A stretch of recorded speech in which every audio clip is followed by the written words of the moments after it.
Hey guys, so today I'm going to review Chinatown, which is a very special movie. It's special in the sense that I don't love it for the stuff that intentionally happens, but rather for the weird stuff that happens for no apparent reason other than Jack Nicholson is in this movie.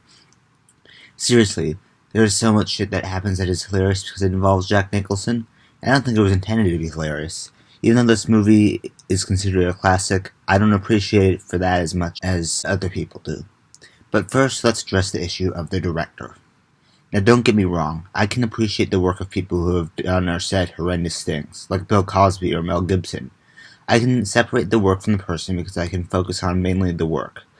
But the thing is, I care about the work of people like Bill Cosby. But considering this is the first work of the person I have seen, I didn't really go in caring about him or his work. So as soon as I saw his name on the screen, all I thought about was the horrible thing he did. So I decided I'm just gonna fuck with him and call him Mr. $5 Footlong and put a picture of a Subway sandwich over his name. It may or may not be somewhat related to what he did.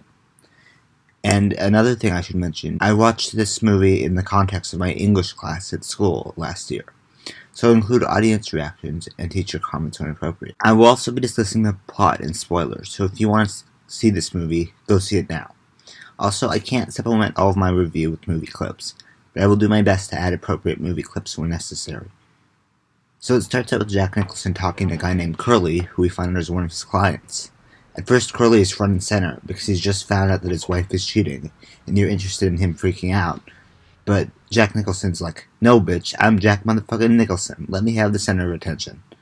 So it turns out Nicholson's character's name is Jake, JJ Gittes. And first of all, JJ is one of my cat's names. Second of all, it took me forever to find out his last name was Gittes. Each time it was pronounced by someone in the classroom, it sounded different. And it sounded like Guinness to me. And I had to ask my teacher to spell it out for me so I could get my notes right. Anyway, Jake gets hired by a woman who says her name is Evelyn Mulray, and she wants to catch her husband cheating. So Jake follows Mr. Mulray and takes a picture of him and another woman, saying, "You'll love it," in a somewhat unsettling way. Don't know why he added "you'll love it," but we'll roll with it. Anyway, he discovers that that wasn't the real Mrs. Mulray, and the real Evelyn Mulray, played by Faye Dunaway, originally wants to sue him, and right before she comes in, he tells a racist joke and is way too happy about it. Listen to me, man. I want to tell you a story. So there's this guy, Walsh, you understand? He's tired of screwing his wife. Jake, So wait a second, Duffy. You're always in such a hurry. So his friend says to him, "Hey, why don't you do it like the Chinese do?" So he says, "Well, how do the Chinese do it?" The guy says, "Well, the Chinese, first they screw a little bit, then they stop. They go and read a little Confucius, come back, screw a little bit more, then they stop again, go back and they screw a little bit more." Walsh, just listen to me for a second. You'll love this. Now, then they go back and they screw a little bit more, and then they go out and they contemplate the moon or something like that. Makes it more exciting. So now, the guy goes home and he starts screwing his own wife, see? So he screws her for a little bit, and then he stops, and he goes out of the room, and he reads Life magazine. Then he goes back in, he starts screwing again. He says, "Excuse me for a minute, honey." And he goes out, and he smokes a cigarette. Now, his wife is getting sore as hell. He comes back in the room, he starts screwing again. He gets up to start to leave again to go look at the moon. She looks at him and says, "Hey, what's the matter with you? You're screwing just like a Chinaman." Jesus. That Barney... This is the beginning of Jack Nicholson's extensive racism in this movie. And not someone to use the term racism lightly. And I understand it's set in the 1930s, but he is way too racist for his own good in this movie, as you'll see later. Jake figures out that there's this whole dispute related to building a dam that Mr. Mulray is against building during a drought. And he's the chair of the LA Water Department. So Jake follows Mr. Mulray around a bit. And then we get more fresh Jack Nicholson racism when he mocks a Japanese guy for saying the salt water is bad for the glass. Keep that incident in mind. And one of the girls in my class actually said he's racist. Anyway, Mrs. Mulray ends up hiring Jake when her husband is killed. Jake finds out that Mr. Mulray's lungs were filled with salt water, even though he was in a freshwater reservoir. Jake talks with his former partner, Lou Escobar. And this person, my teacher, was like, "Remember, he's a lieutenant and his name is Lou," and makes yet another racist comment about stopping Chinamen from spitting in the laundry. I don't understand what that means, but whatever.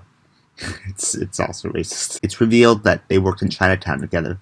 It took me forever to realize that this was the LA Chinatown, not the San Francisco Chinatown, and that Jake had a rough past there.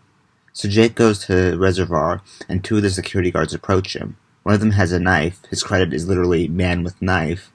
And it's worth noting that this is actually a cameo from Mr. $5 Footlong. He slashes Jake's nose, and then Jake has to wear a bandage on his nose that even IMDb says is ridiculous. It reminds me of the bandage our Lord and Savior Neil Breen wore in With Hateful Findings. Anyway, Jake then gets a call from Ida Sessions, the woman who pretended to be Mrs. Mulwray. He finds out from what she tells him that Mr. Mulwray was fighting over the dam with a man named Noah Cross, who was Evelyn's father and used to co-own the water department. Jake meets with Cross, and Cross hires him to find the woman whom Mr. Mulwray was kissing. He gets in a fight with these farmers because he's trying to figure out what's going on with the water supply, and he calls one of them an Okie. So his racism seems to cover more than just one ethnic group. But just you wait, there's more. Anyway, he gets knocked out by the farmers. Evelyn comes to his rescue. Jake figures out that Cross and the people who work with him are forcing farmers off their land, then buying the land and directing all the water toward it. He also tells Evelyn how he likes breathing through his nose, which is generally funny. I think you better come with me. But why? There's nothing more to say. Will you get my car, please? Okay, go home. But in case you're interested, your husband was murdered. Somebody's been dumping thousands of tons of water from the city's reservoirs, and we're supposed to be in the middle of a drought. He found out about it, and he was killed. There's a waterlogged drunk in the morgue, involuntary manslaughter if anybody wants to take the trouble, which they don't. It seems like half the city is trying to cover it all up, which is fine by me. But Mrs. Mulwray, I goddamn near lost my nose, and I like it. I like breathing through it. So Jake goes to a retirement home for investigation, since Cross is attributing the land purchases to residents of the retirement home. And here we get one of the best scenes that has ever happened in a movie, ever. He and Evelyn pretend to be a couple looking for a retirement home for their dad, and Jack Nicholson asks the director of the home if they accept people of the Jewish persuasion. Let me tell you, I'm half Jewish, and I've never heard of that term in my life until this movie. Even though it was used in the context of a time when Jews were discriminated against, I still think that it's one of the funniest things ever. I'm never calling myself just half Jewish again. And then the director says no, and Jack Nicholson says, don't apologize, neither does Dad. But I don't understand why that interaction even happened, considering Jake is pretending. So there's just a bit of anti-Semitism in there for no reason. White man's burden, Lloyd, my man. White man's burden. So later on, Jake ends up beating one of the guards who was with Mr. $5 Footlong, and Mr. $5 Footlong shows up, and Jake escapes with Evelyn Mulwray. Then it starts to get really weird.